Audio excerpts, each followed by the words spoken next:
السلام عليكم ورحمة الله وبركاته. أصحابي وأخواتي، بسلم عليكم من كل مكان. النهاردة طلع أتكلم على ماتش الزمالك وسيراميكا.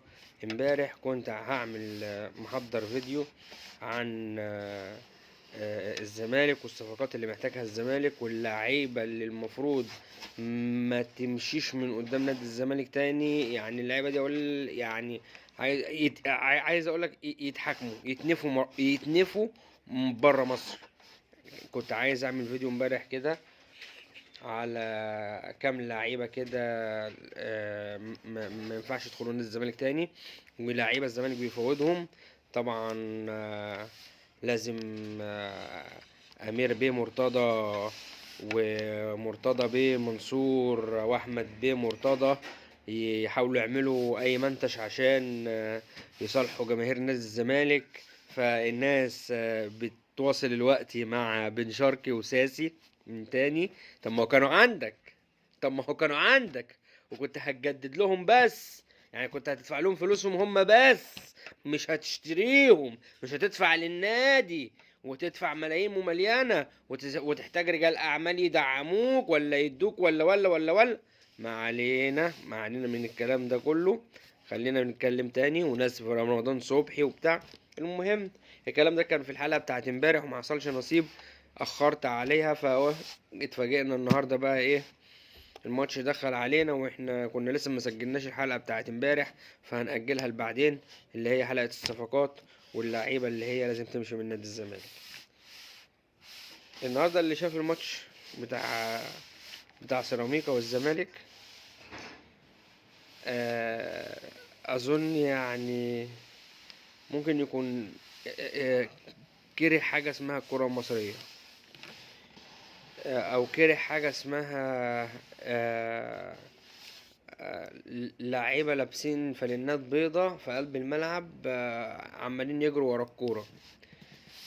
في مدير فني جه يا جماعه، الراجل شكله عنده فكر وعايز يطبقه، مش عيب ولا حرام، ده حق مشروع وحاجه كويسه جدا.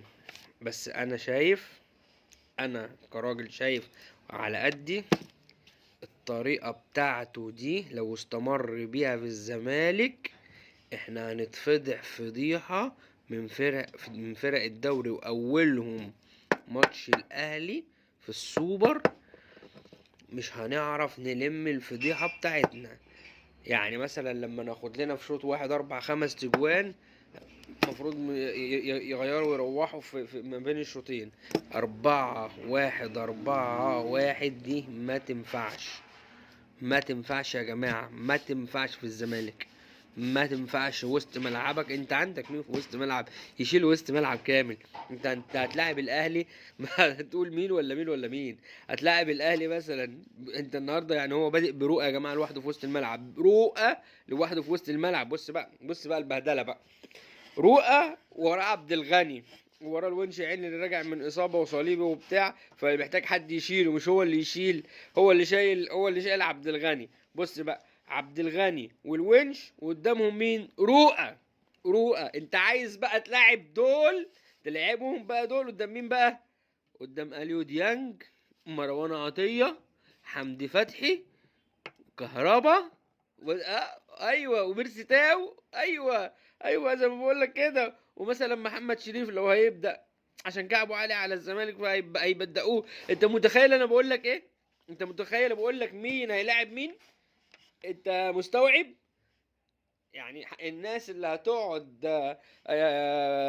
الوقت تطبل على السوشيال ميديا وتقول لك ده مدير فني جامد وعنده فكر وعنده بتاع، يا عم على عيننا وراسنا. الفكر والكلام ده يجي من اول السيزون يا باشا، يقعد يبقى عنده وقت يجرب فيه، ويبقى فيه فترة اعداد، ويبقى عنده لعيبة، مش يبقى عنده رؤى ووراه عبد الغني، وممكن يبقى حسام عبد المجيد كمان لاي ظرف من الاسباب لا قدر الله، يعني لو الونش في حاجه حسام عبد المجيد كمان.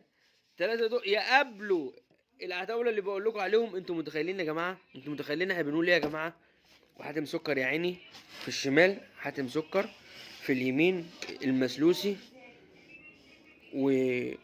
وبعد مع رؤى حاطط شيكابالا وزيزو وابراهيم نداي يمين، ويوسف اسامه نبيه شمال، والجزيري فرود صريح. تمام يا عم، مفيش اي مشكله وبتاع الكلام ده. معلش هلعب اما اكون بلاعب فرقه في نهايه الدوري، اما اكون بلعب وانا راكب، مش محتاج يعني، مش محتاج ماتش زي ده او نازل اعمل سكور جامد جدا وبتاع. احنا ما عملناش سكور، ده احنا لولا الكوره اللي خبطت في دماغ الجزيري ودخل الجون وما كناش هنجيب جون. ايه يا جماعه، في ايه؟ فين يا جماعه الزمالك؟ فين يا جماعه؟ ده العيال بتروح لحد الجون ما بيصدقوش نفسيهم، مش لاقي حد تاني يلعب له، اللعيبه مش عارفه تزيد، مش عارفين بقى ده ايه، مش عارفين العيب في مين. احنا مش عارفين، بس اللي احنا متاكدين منه الطريقه دي يا جماعه مش هتنفع في ماتش الاهلي خصوصا، مش هتنفع في ماتش الاهلي خصوصا يا جماعه.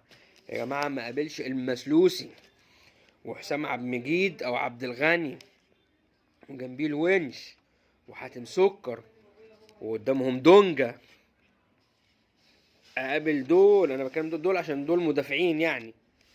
هقابلهم يا جماعه بمروان عطيه واليو ديانج وكهربا، ممكن حسين الشحات، ممكن قفشه، محمد شريف، ممكن عمرو السولية، مش مركز قوي يعني، برسيتاو،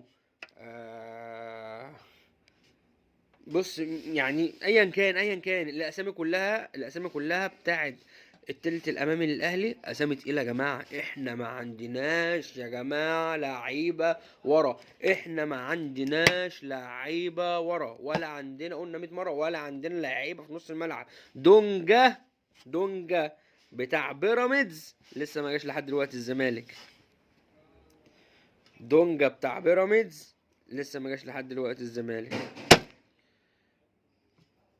يعني الامل الوحيد، وهو امل ضعيف كمان، وانا شايف ان طريقة الراجل دي استحالة هيعمل بيها، ان هو يلاعب دونجا ومعاه سيف جعفر، الاتنين على الدايرة،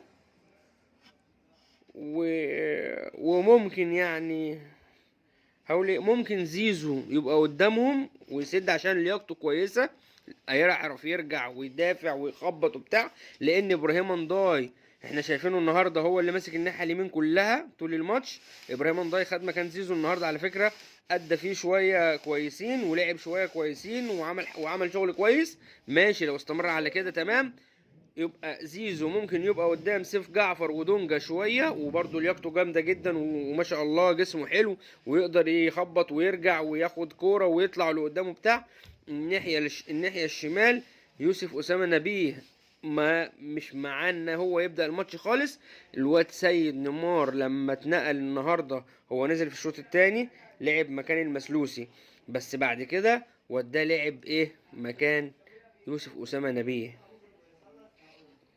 لما لعب مكان يوسف اسامه نبيه خد كوره ودخل بيها ورقص وعمل واحده هو عايز يتدرب بس على الحته دي، يلعب فيها شويه وممكن يجي منه ايه، ممكن يجي منه نيمار في الحته دي. فانا مع ان ممكن نيمار يبدا في الحته دي، ممكن نيمار يبدا في الحته دي، وممكن شيكابالا. دي التشكيله الامثل اللي انا شايفها اللي احنا ممكن نقابل بها الاهلي. خط الدفاع لنا الله خط الدفاع. وطبعا قبل ما انسى، انا مع ان الاعب ناصر مكان الجزيري. انا مع ناصر مكان الجزيري، معلش دي قناعات وانا شايفها بالنسبه لي احسن. و و و و والونش احنا محتاجين حد جنبه يا جماعه، احنا محتاجين حد جنب الونش. والمسلوسي عايز يتداس عليه وحد يقعد عليه، يقعد معاه، لا مؤاخذة انا اسف، حد يقعد معاه ويتكلم معاه ويشوفوا خط الدفاع كله. بس بعد الماتش يعني كنت عايز اقول لكم يعني بس مأجلين الكلام ده لحد بعد ماتش الاهلي.